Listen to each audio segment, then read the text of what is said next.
Saskatoon Food Bank has launched their annual citywide food drive this month, and I'm joined now by the Executive Director of the Saskatoon Food Bank and Learning Center, Lori O'Connor. Good morning. Good morning.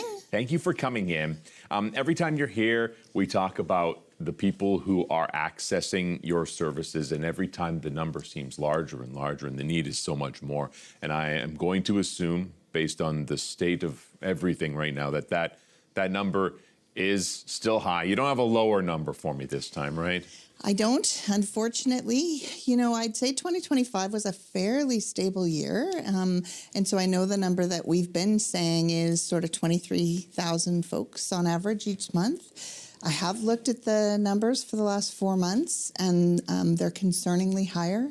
The last 2 months, it was over 25,000 people. So It's not that we're surprised or shocked by those numbers, but it is concerning, you know, from so many levels. And I understand that children do make up a very large amount of the people who need this service. Yeah, you know, about 40% of folks using the food bank are kids, and that's a really stubborn number at the food bank, and child poverty in general in Saskatchewan is quite a stubborn number. We haven't figured that out yet. Okay.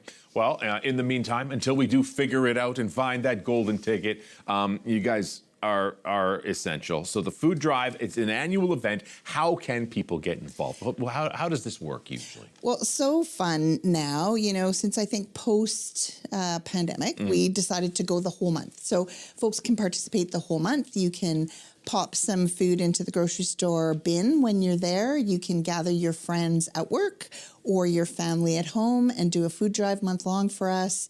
You can think about the things that we really need to have on the shelves and collect it all month and drop it off.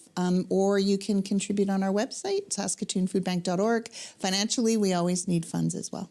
I know this is a good way to kind of get kids involved too, and to kind of inform them in a way where they can help of what is needed, right? Yeah, absolutely. It's fun at the grocery store. Actually, I used to do it with my children when they were small, to sort of talk about what's accessible for folks. Yeah. What can is easy to open?